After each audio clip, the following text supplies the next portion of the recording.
Ooh, So I'm glad you have that. Wait a minute. Hold on. Pause. Oh, he got the hoochie daddy shorts. Almost. He gotta cut them off. Well, since it's just me, folks, how are you? How you feeling?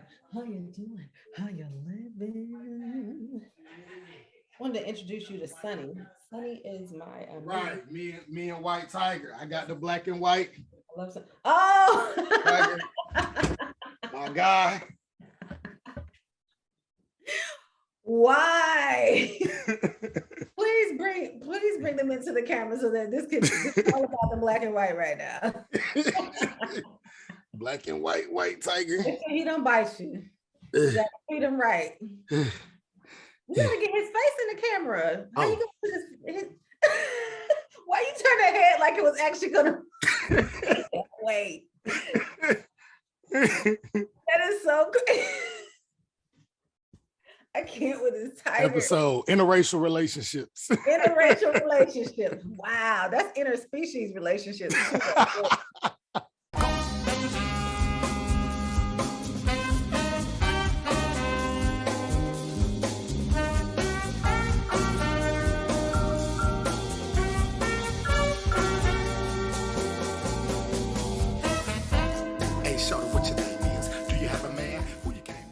Welcome back, y'all. Street Academy Podcast, where we keep one foot in the academy and one foot in the streets. And we back, and we back, and we back, and we back, and we back, and we back, and we back. Hey, we will not have a conversation on bestiality here on the podcast. Not bestiality. Someone would like to talk about how they are into that. I don't know how I would feel about. Well, would I be friends with the person? You see, this brings my question, and I guess it all connects. How far is too far? How far are differences too far to stay connected, right? Because it's like, what if there was a friend who was into bestiality, right? And it's just like, I feel like that would bleed into other areas of their life, but maybe not. You know, maybe I'm just too conservative, but bestiality to me is like, absolutely not. And then I think about like interracial dating or something like that, where it's just like, depending on how different you are, like, is it actually possible to be in relationship with people who are really, really vastly different? Like, where are the lines? What are the boundaries of all of this? Hold on. I just find this very interesting that every time me and you are talking, guess who I'm end up on the phone with? Keisha. Yes. Hey, Keisha. That's Amber. Keisha always call. It's perfect. When me and you are together. This is kindred. This means we got to get together at some point. That's all this means. I still haven't gotten together yet. Right. Hey, Keys, we doing the episode real quick. I'm gonna hit you back. Yeah, no worries. Call me back. All right, peace. I love that. Keisha is every time wonderful, amazing people anyone could ever meet in this life. Absolutely. What you think about that, White Tiger? For sure.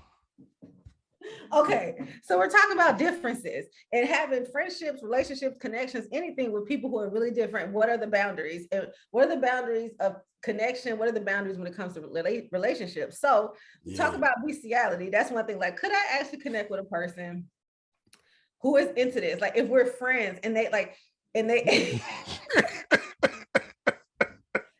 admit it and they're like, hey, Amber, you know, I had this whole secret life.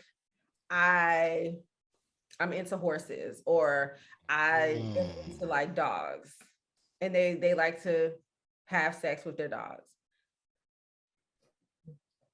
If you had a friend who you knew for a long time who came to you and said that, what would that be like? Ooh. Like, I don't know how.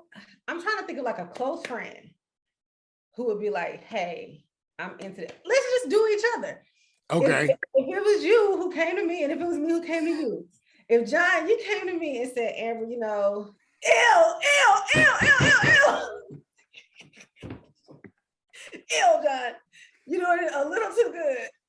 But you know what? I'm not even introduce everybody to my minion, because that's still cross species. What? Oh, your minion? I'm not gonna do that. But like, if you came to me and was like, Amber, I gotta admit something, I'd be having sex with dogs. And I'm trying to think of a realistic reaction. I'll be like, wow, John. No. I think I would just be like, okay.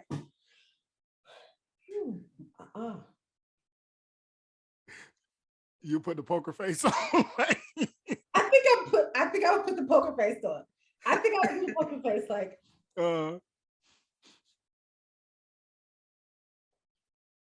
That's interesting. What makes you feel like you need to share it now? Like, why did you share this with me? Why would you tell me this? What, do you enjoy it? Like,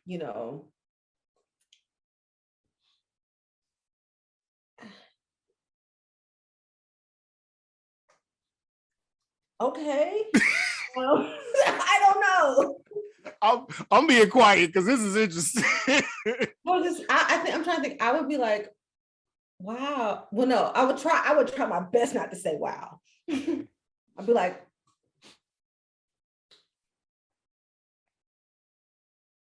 okay.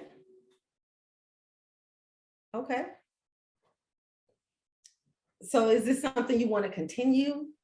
Is this like, are you, and okay, say your answer is yeah, I want to continue it. Okay, let's play it out. Let's play it out. Right? Okay, let's play it out. Yeah. I do feel weird having this tiger on and I'm actually playing this out. So let me put White Tiger away from God, commit. You must have gotta commit to the role. Okay. But I'm not gonna violate this White Tiger.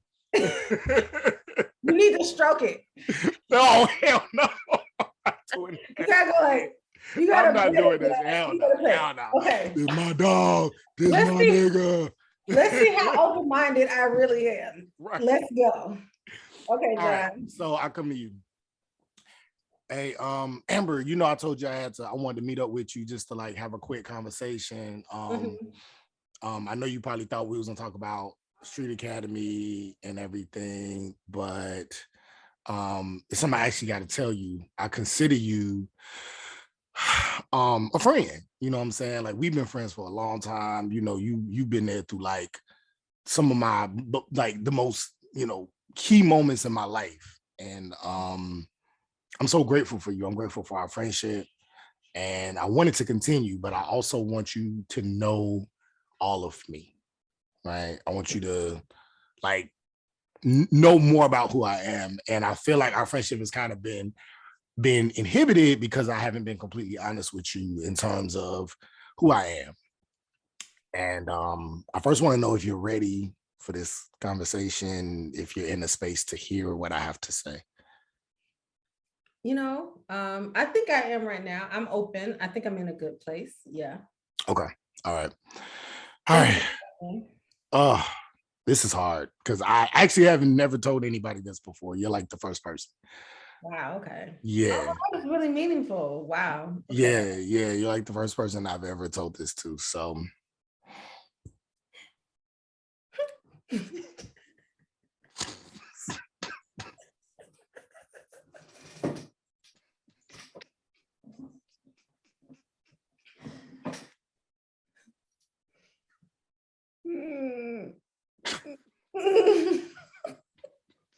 Not the head rub.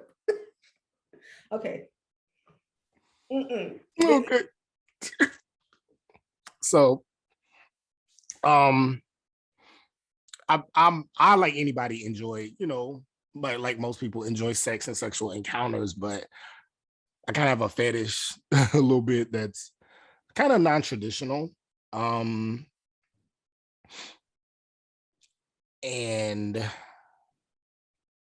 I don't know. I guess I don't know how to. I keep playing around. I keep like going around in circles. I'm gonna just go ahead and say it. I get turned on by and occasionally have sex with animals. I don't know why.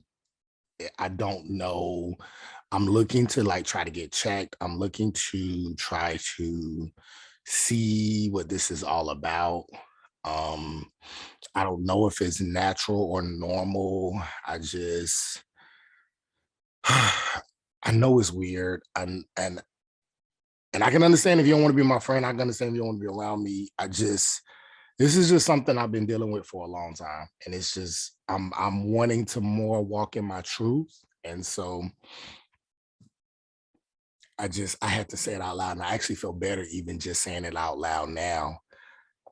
And I wanted you to be the one to know. So yeah.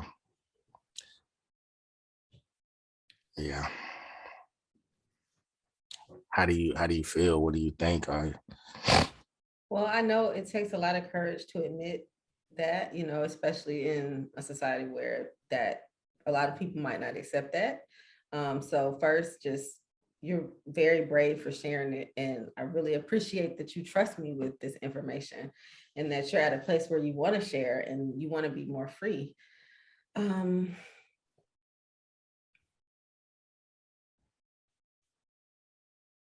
So that you're a really brave and courageous person. First off, like that's really important.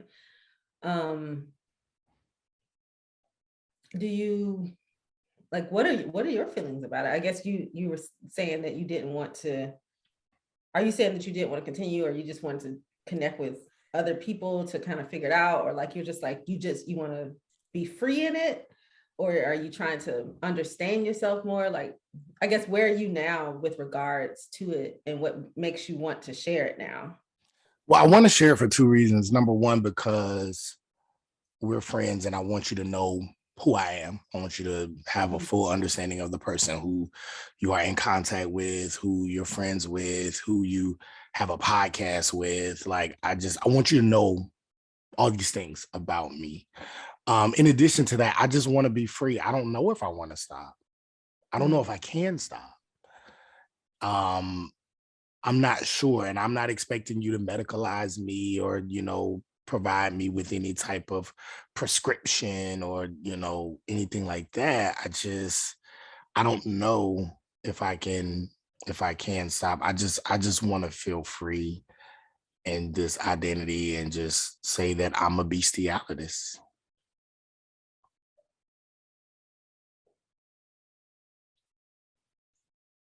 I didn't know that was a word. I didn't either, but I just kind of felt like it was the community. I just felt like I needed to self-identify. So this is I'm a bestialitist. Mm. Well, I'm happy for you that you feel like you want to be free, and be in your truth, and how, like you mentioned that this is, you want me to know you and you feel like this is a part of your identity. So like, how much of your identity do you feel like this is? It's not something that I practice like every day. I'm not I mean, I live in a city, so I don't come across animals all the time, but I just it's just something I'm excited. Most people, if they're excited or sexually aroused, they may have a partner, they may watch porn. If they watch porn, they have certain categories they might go to. I tend to go to categories with animals. And sometimes I don't even have to go to porn sites. I just watch National Geographic and it just, you know, um, I just want to know, how do you feel about me now? Like, is this a boundary? Is this something that's gonna, like, can we still be friends after this? I think we can, John. I think we can. Really? Yeah, because I know it's a part of you, is who you are. And then you are a multidimensional person. And there's so many different aspects of you, So I just want you to know that I still love you. My love for you doesn't change. I'm still, we're gonna be friends. And if you want to share your, I don't know if I would actually want to know about, I might have some questions later, just because now I'm like kind of curious about the experience, because you didn't talk about which animals they were. And then I'm like, well, where do you even find the animals? Like, where do people do it? But regardless of all that, I still love you, homie. I still love you, homie. Right.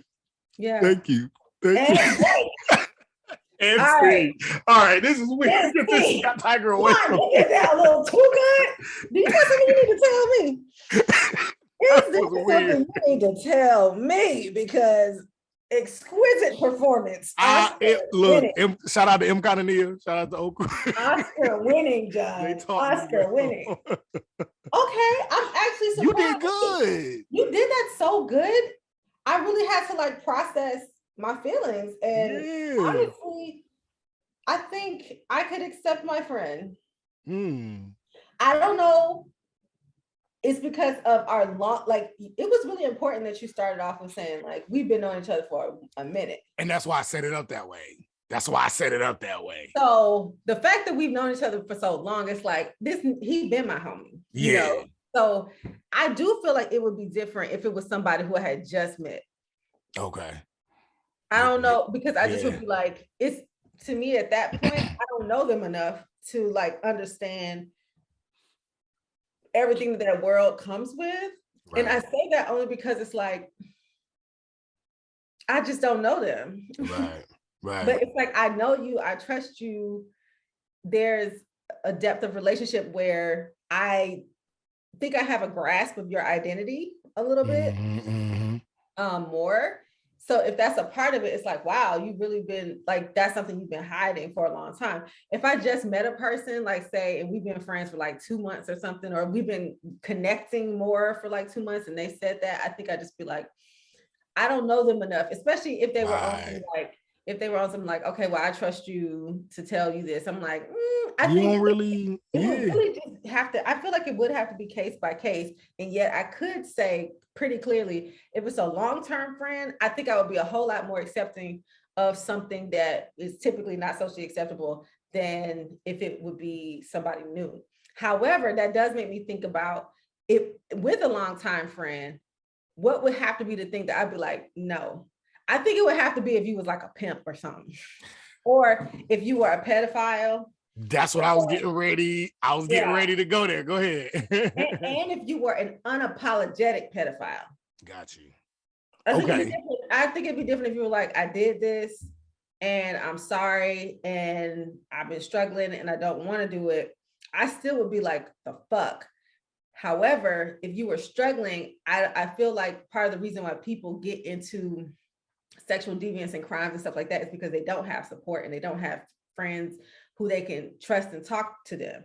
So it's like, and you know, try to help them. I mean, I'm, you know, they need more help than I would need, than I would be able to offer. But like, I feel like they need support, right? Because I remember this study from a long time ago. They were like, addicts, one of the number one thing that makes an addict is a lack of social support.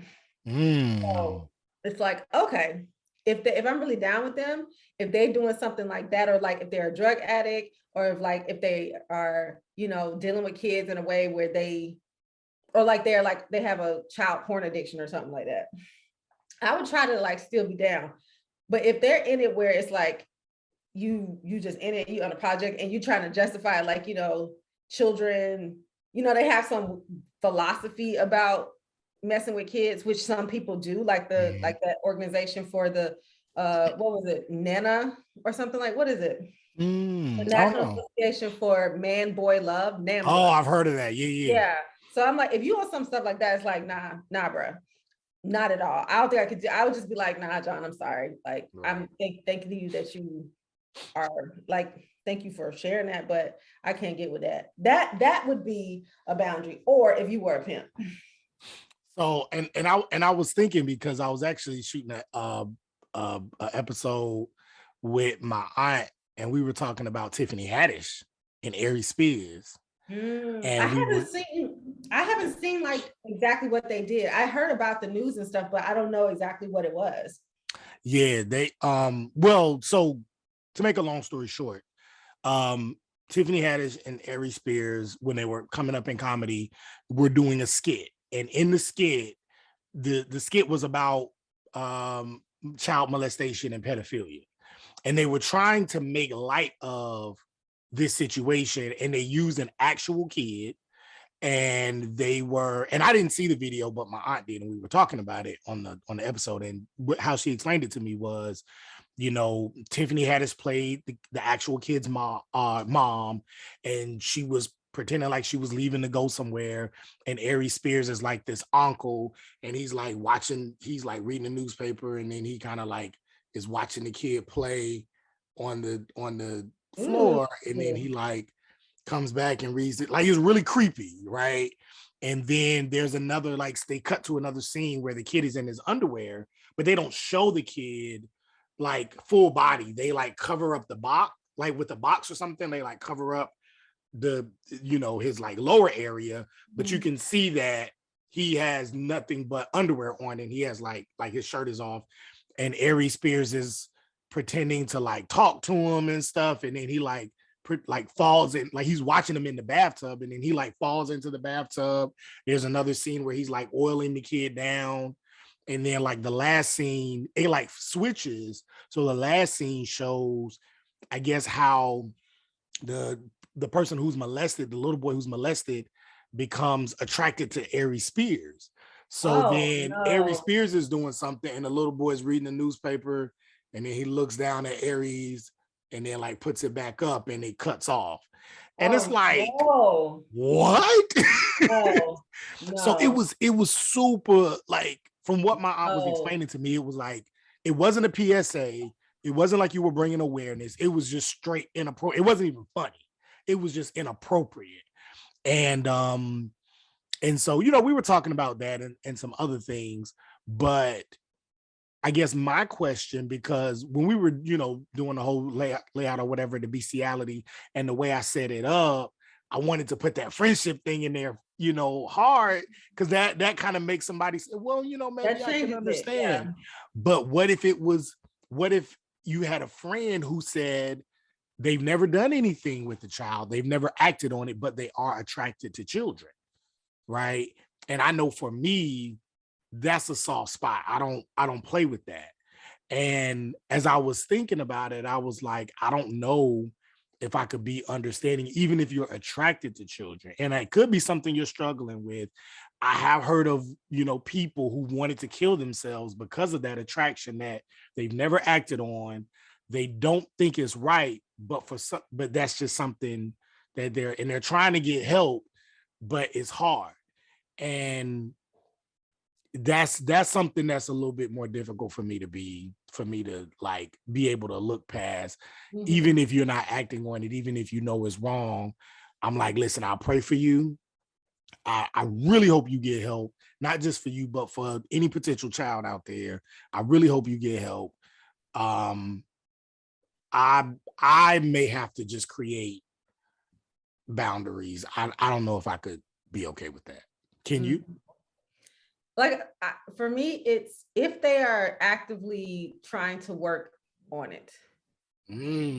If they are actively trying to work on it, and if they are in the space where they're like, I don't want this, I want to be able to be a support for my friend, and for them to not feel like they are completely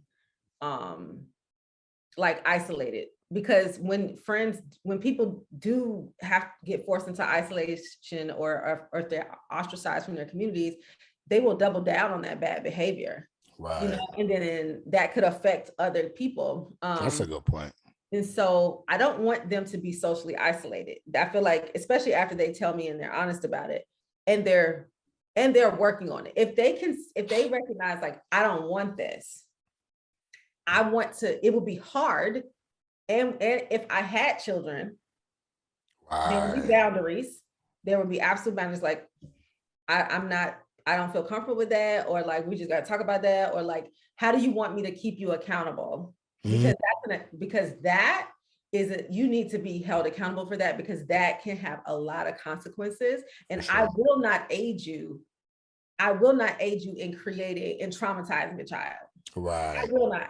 So if you need to be like, we got to talk through that, especially if we're like in active community, in physical community, and it's not just a virtual community, but it's like, I need, like, are you coming to me because you want accountability?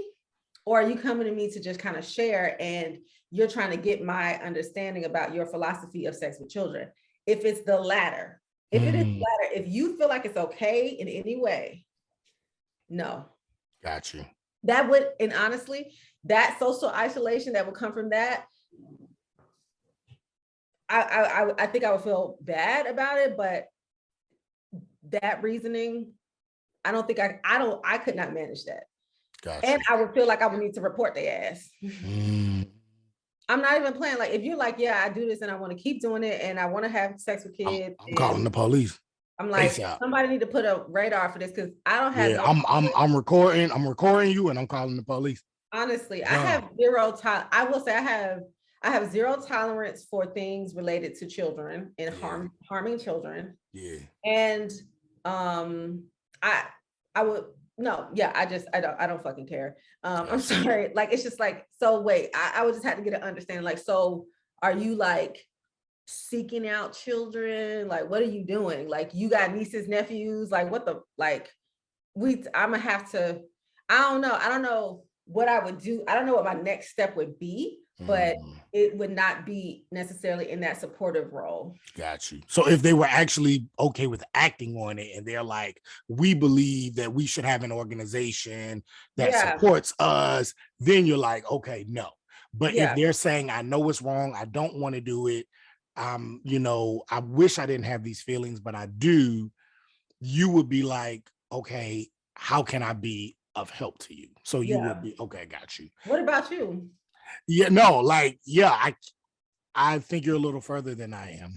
Like, I don't think I could be of assistance personally. Maybe I can point you towards an organization that may be able to help you.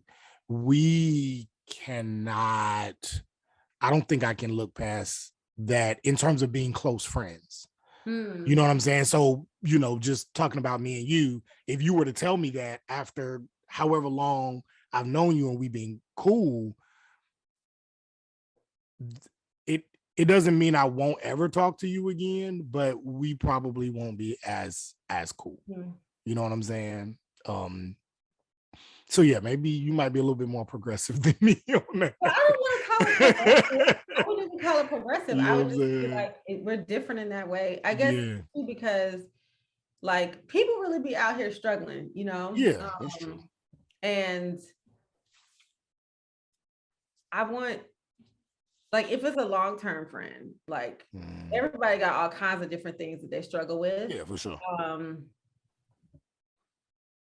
But yeah. If it's not a struggle, I can't fuck with you. Right. I think now I'm trying to think like what, and I was gonna say maybe we should do like you did the bestiality scenario role play. I could not do a pedophilia. I can't. Role play. I'm sorry, I couldn't even do it. You know what? I was you know that show Greenleaf? I never watched Greenleaf. Okay. Greenleaf is an amazing show. I loved Greenleaf. Great. I've heard that it's good and people get addicted to it. Yes, it was. I think it's off now, but it was really, really good. But there was a series of seasons where this guy who's a very well-known actor, and you've seen him. If you may not know his name, but if you see him, you'll be like, oh, I've seen him in a bunch of stuff. He played an uncle that was a pedophile and that had molested one of his nieces, and he was like a major player in the church. And you watch the episodes, you watch the seasons, eventually he dies, he gets killed by one of his other nieces, the sister of the girl who he was molesting. And there was an interview with him, and it was on the OWN network, and I want to say Oprah or somebody was interviewing him and asking him about the character because he played it so well. And he said, you know, it was very, very difficult for him to play that role because he did have to go into the mindset of, and they showed kind of scenes where he was like looking at kids and stuff. Hell no. And he was like, and I almost kind of like, I was like, man, how did you do that? And he said he started crying in the interview because he was like, I did not want to go there and it hurt me every single time I had to like just go there in my mind and really throw myself into this character, and even and sometimes be sensitive to how this character might feel. And he said, and even though I didn't want to get off the show, I enjoyed being on the show. I was glad when I died. I was glad when they killed me off. And he said I would never do anything like that again. Wow. I can't. But it was, you could watch it on YouTube. You could probably Google Greenleaf Uncle, whatever. But I remember just that interview, he got super emotional about just how he had to go into that character. So I see who the guy is. Yeah. You've seen him before. This is one of them examples of like famous Black people, but like use Black famous, but you're not famous in no other way. Cause it's like, we didn't see this nigga our whole life. Right. It's like, I have no clue what your name is, but you definitely Black famous. And if I saw you in the show, I'd be like, that's that guy. That's that dude he played on. But you've been in my life my entire life. I have no clue what your name is. Okay. Yeah, he's a good actor too. He's like a stellar actor. And but yeah, he was like, yeah, that was a lot. That was a lot. There are boundaries around friendships. There are boundaries around friendships and around relationships and all the rest of it. So there are things we can accept, but then at some, I don't know. That was a good question though. I've been thinking about this lately too. Like, if what's the word? Epigenetics. Like, you can pass down emotions genetically, right? Right. So as much as people talk about, Black people, we have the trauma of our ancestors. Then do white people not have the inhumanity of theirs and the complete racism and the complete brutality? Because it's not even like that many generations old. It's like, it's your mama, daddy, granddaddy, it ain't that old. So the way that they would be absolutely brutal. Like, we won't, like that one episode we talked about the other time where they cut they not only beat the woman, but they cut the baby out of her stomach and then smash the baby's head. Who are your descendants? And how are y'all dealing with the trauma of inhumanity in your genetics, in your bloodline? So in that sense, I do think that there is a very, and I could be no studies on this yet, but there should be, I wish somebody could identify it, epigeneticists out there somewhere, scientists do some research about whatever that line is, that genetic code or whatever in white people that is absolutely inhumane, because that's what y'all did. And how does that impact y'all now? And how does that impact your decision making around race and race relations and around human and human relations? Because that's there. That's such a deep. Now that is a series I would love to tackle. That's such a controversial topic. That's such a How is it controversial? It makes so much sense. I say that's controversial because essentially saying white people are evil, white people are inhumane, white people are, inherently evil. There are no good white people, like those kinds of ideas. That could be a conclusion. Right. There could be a conclusion, can lead to ideas around, like that's how Hitler felt about Jews, and that's how anti-Semites or people who are, that can lead to ideas around ethnocentrism, that can lead to ideas around, well, these people need to be eradicated from the earth and genocide. And so people get scared about that kind of conversation without having it again in context or bringing out some other facts or but that's why I say that to say that's why it's controversial. I don't know if it's a little bit different now, because that was some years ago, and so I don't know if it's different now. And I have some thoughts around it, and we'll see if it makes the edit. But it is an interesting conversation, yes. And to be fair, I have not talked about this with in mixed race setting, right? Like a geneticist or something. Yeah, right? I have not talked about it. And I could see how it could be controversial. And yet I also think that is the output of white supremacy, because anything that tries to hold white people accountable for their actions, for the most part, ends up being controversial. I like that. That's true. That's And true. so it's like white supremacists be walking around having parades, okay, with their very extreme beliefs about race. Matter of fact, I don't know if you just saw that report that said, like, I think it was with who was it? It wasn't the Southern Poverty Law Center. It was one of the other ones, like, I forget, but it was that report that just came out of like Oath Keepers or whoever, that far white supremacist group, and they had a list of all kind of law enforcement who were on that, and like legislators and stuff who were in that list, who were on the roster. So it's like, it's out there that even people in law enforcement, the justice system, very much have these radical beliefs about race, and they're fine. They're fine. They can have jobs. They can be in the military. They can be a general in the military. And yet we even begin to have the question, and it's like, I don't know if we should ask it, and it is the function of living in a state that has its roots in white supremacy and the race slave economy.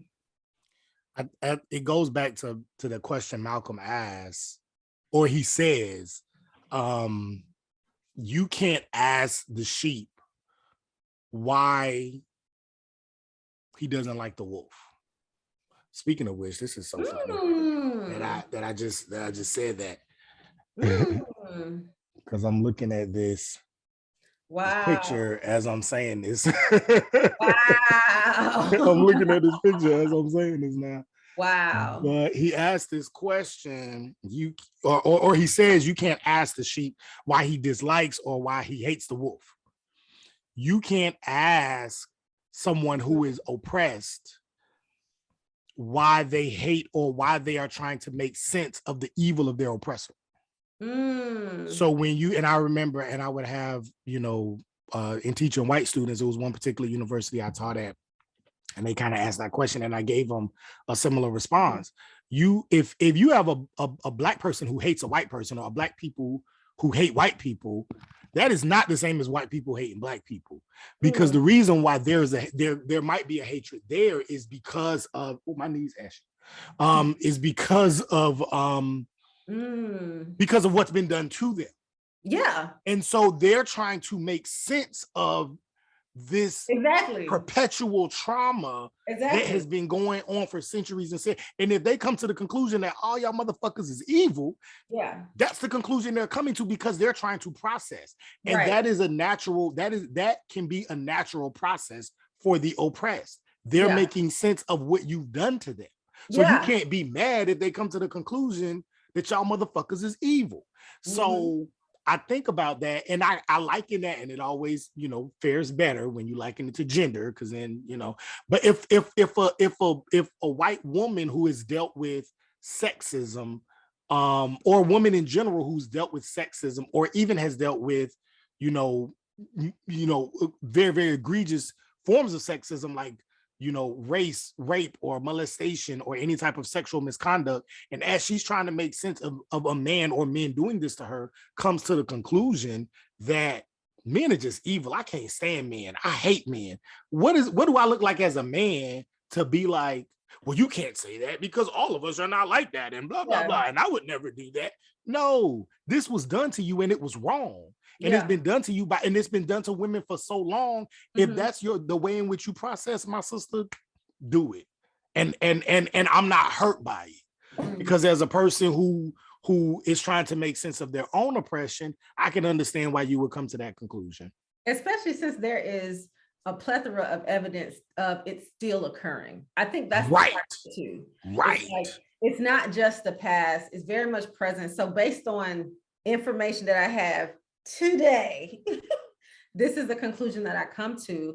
It's like, and honestly, if any white person is watching the show, which I doubt they are, but if any white person is, the point is, it's like, we have to ask ourselves the question, are white people human because of present day and ancestors of white people? Because it's like, what you're doing is inhumane, and inhumane simply means, and I just had a definition up, you can choose whichever source you want, but without compassion for misery or suffering.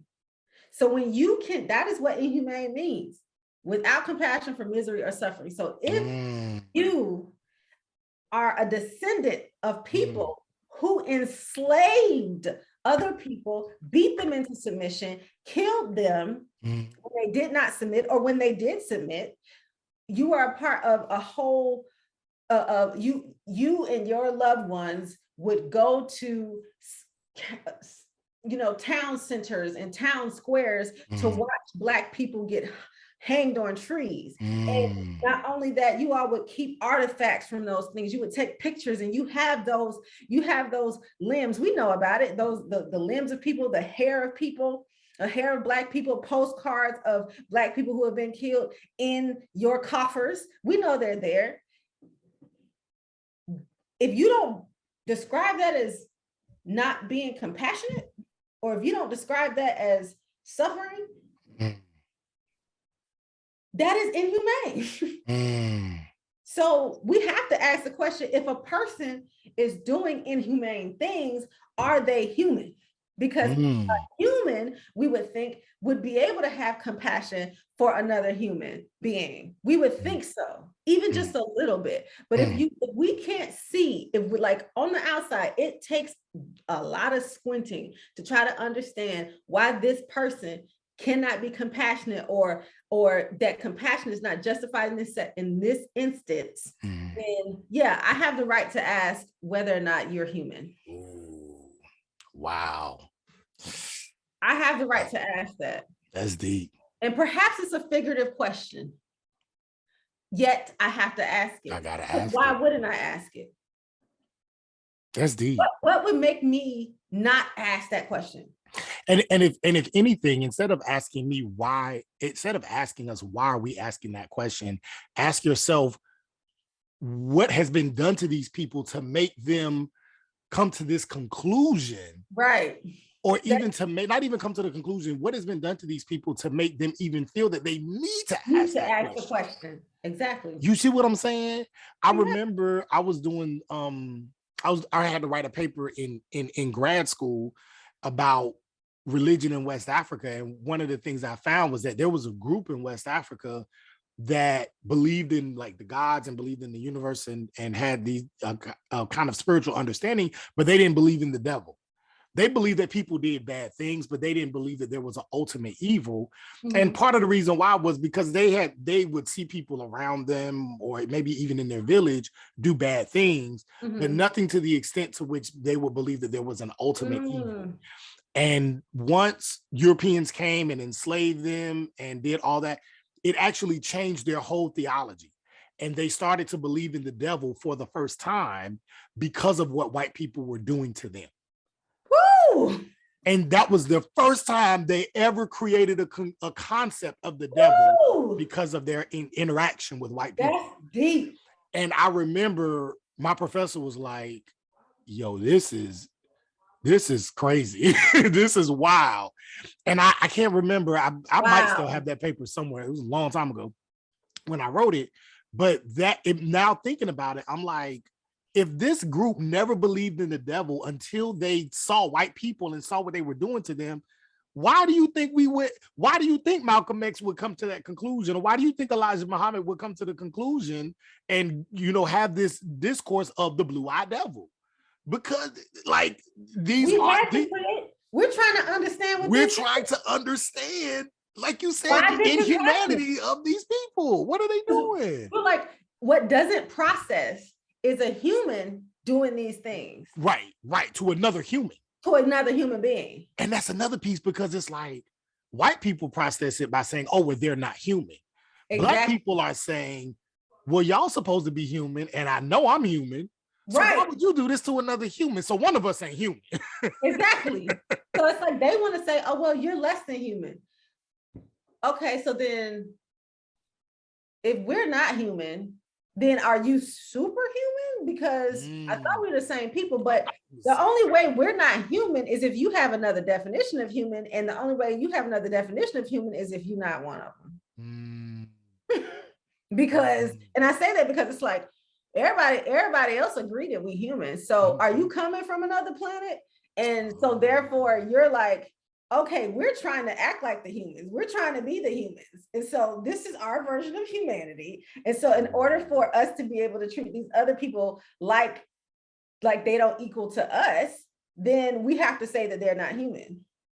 That makes sense. If some aliens come and they're like, hey, we got to do this pretend thing now. So we're going to change what it means to really be this thing because you're not like us. And so then we're going to say these people aren't human.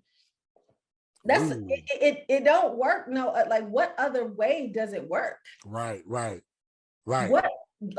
other way does it work? Besides like something very genetically and psychologically wrong. Yeah. And we could just say, well, it's just the devil, they have, I don't know. This is, that's, look, we did 2 episodes. That's too many souls right there for sure. That's too many souls. Yeah, I could chop it up and we could make that too many souls for sure. So we could just run that whole thing through because I actually think it's very funny the way the train of this conversation was like, choo choo. That thing went all off the track. It went all over interracial relationships, to bestiality, to our white people human. To pedophilia, then back to white pedophilia to white people.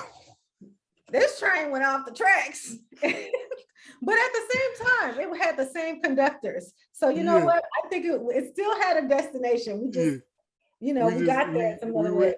But, we went all over, man. I hope whoever watches this, y'all enjoyed this conversation and that it makes you think. It makes you question what are your own boundaries in relationships, whatever relationship it is, whether it's friend, a romantic relationship, or even who you work with. Like all of that. Yeah. And also if you watch either part 2 or the second part of this, part 2 or whatever, or if this is gonna be one mini-sode, questions around race or the trauma of race in this country and in this world has led people to come to what is seemingly out of the box or controversial conclusions, or at the very least ask controversial questions, but don't get mad at the people asking the questions. Get mad at the conditions in which they were forced to be under to make sense of their oppression. Come on, Dr. Grant. You understand what I'm saying? You brought that home perfectly. You understand what I'm saying? Come on, Dr. Grant, PhD in the house. That's what it's about. White Tiger, you feeling me? The white tiger wants to be heard too, even though the white tiger is only a predator. Although the only predator of the white tiger, I think. You a predator? Have you been trying to ease your way into black people's spaces again? Get out. All right, y'all. It's been another episode, Street Academy episode / mini-sode. Street Academy podcast, where we keep one foot in the academy and one foot in the streets. All right, folks. It was wonderful. We talk about a lot of interesting things today, folks. Stay tuned. All right, I'm gonna cut it up, slice it up. Cool. You want to stop the recording? Oh, yes. How long did we talk for? That got their feet upon the neck of the haters, the game and the devil like